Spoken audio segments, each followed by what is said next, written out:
So guys, welcome back to my YouTube channel invest my way. आज हम लोग discuss करेंगे एक ऐसा पेनी स्टॉक है जो फाइनेंस से जुड़ी हुई है। ठीक है। और जिसमें गिरावट देखने को मिली है, लेकिन बहुत लोग यहाँ पे ये भरोसा जताए हुए हैं कि कंपनी अच्छा आने वाले समय में अच्छा परफॉर्मेंस करके दिखाएगी। और कंपनी का क्वार्टर्स नंबर भी अच्छे आए हैं, देख सकते हैं 41 करोड़ का प्रॉफिट हुआ है। तो इस कंपनी का नाम है मंगलम इंडस्ट्रियल फाइनेंस लिमिटेड, जिसका प्राइस चल रहा है ₹1.40। और गिरावट देखने को मिली है यहाँ पे -2.67, मतलब 2.5% से ऊपर की यहाँ गिरावट देखने को मिली है। ठीक है। तो गिरावट का कारण क्या? पेनी स्टॉक में जानते ही हम लोग कि पंप और डंप होता है। और दूसरा बात यहाँ पे है कि निफ्टी आज नेगेटिव, ग्लोबली मार्केट यहाँ नेगेटिव है, मार्केट सेंटीमेंट ही नेगेटिव में है। तो यही कारण है ठीक है। तो हालांकि अगर देखा जाए तो ये जो कंपनी है, अगर आप ये पेनी स्टॉक है, पिछले 3 साल का प्रॉफिट देखा जाए तो 56.5% का है। सेल ग्रोथ भी 44.9% का है। ठीक है।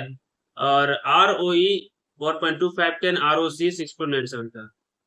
पेनी स्टॉक का R O C R O E नहीं देखा जाता है। ठीक है।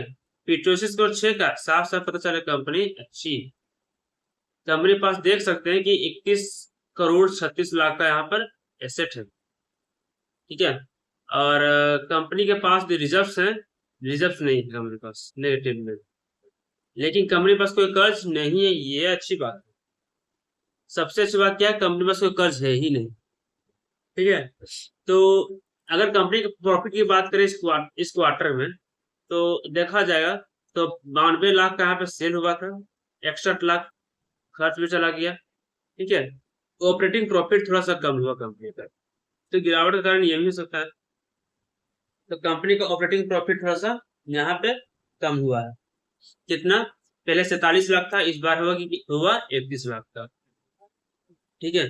अदर इनकम इस बार आया 25 लाख का, पिछला बार नहीं आया था, इस बार 25 लाख आया अदर इनकम। ठीक है। और नेट प्रॉफिट इस बार हुआ 41 लाख का, पिछली बार 34 लाख का। तो ओवरऑल देखा जाए तो क्वार्टर नंबर अच्छे ही आए हैं। ठीक है। लेकिन गिरावट का कारण क्या है? यहाँ पर कंपनी का सेल बढ़ा है। ठीक है। लेकिन उसके मुकाबले कंपनी का तो प्रॉफिट और होना चाहिए। ठीक है। और दूसरा बात क्या है कि पूरा ग्लोबली मार्केट नेगेटिव में है। ये दो कारण। ठीक है।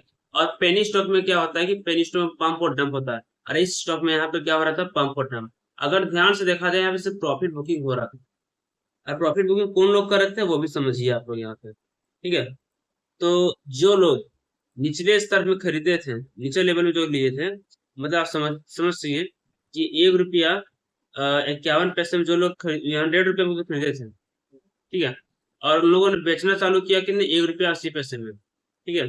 ₹1.80 में बेचना चालू किया, तो ये स्टॉक वहां से गिरता रहा। और इसलिए यहाँ पे प्रॉफिट बुकिंग पहले यहाँ से खरीदा गया, बाय किया गया, और फिर रेजिस्टेंस जोन से यहाँ पे गिरावट देखने को मिली, फिर से नीचे आया, फिर से इसी जगह सपोर्ट लिया, फिर से यहाँ पे लोग खरीदे, फिर ऊपर में जाके इसको बेच दिया, और फिर से यहाँ से प्रॉफिट बुकिंग देखने को मिला। तो ऐसा कब होता है? ऐसा कब होता है? ऐसा जब यहाँ पर जब जब यहाँ पे निचला स्तर में खरीदा था, यहाँ पे जहाँ पे एफआई लोग ज्यादा रहते हैं, यहाँ जहाँ पंप और डंप होता है, ऐसा सिर्फ पेनी स्टॉक मिलता है। और ये जो स्टॉक है पेनी स्टॉक है। ठीक है। हालांकि अगर आपको यहाँ पे बाय करना है, ठीक है, तो ये आ भी गया अच्छा जगह पे। ठीक है। ये अच्छा जगह पे आ गया है जहाँ पे हम लोग यहाँ बाय करने का सोच सकते हैं, क्योंकि ये जो स्टॉक है, तो देख सकते हैं ये आपका रेजिस्टेंस जोन, ये रेजिस्टेंस पॉइंट रहा आपका, रेजिस्टेंस जोन कहेंगे इसको हम लोग। ठीक है। और ये जो रहा हमारा रेस्ट, यहाँ पे सपोर्ट जोन। ठीक है। तो यहाँ से जैसे सपोर्ट लेगा तो हम लोग सोचेंगे यहाँ बाय करने का। ठीक है। तो जैसे सपोर्ट लेगा हम लोग जैसे बाय का सोचेंगे, और हम लोग भी बाय करेंगे। और ये हमारा जो टारगेट हो सकता है, आसानी से हमें मिल सकता है यहाँ पर ₹1.80। ठीक है, शॉर्ट टर्म में। लॉन्ग टर्म में आप इसे रखें, लॉन्ग टर्म में आपको अच्छा खासा बेनिफिट मिल सकता है। ठीक है। और हालांकि ये पेनी स्टॉक है, आपके पास 4-5 गुना वो भी कम समय में कर सकता है, इसलिए आप अपना होल्ड करके रख सकें। ठीक है। हालांकि कंपनी अच्छी है लॉन्ग टर्म के लिए, इसलिए आप घबराएं बिल्कुल भी नहीं। और ऐसी जानकारी और चाहिए तो मेरे चैनल को लाइक सब्सक्राइब करना बिल्कुल भी ना भूलें।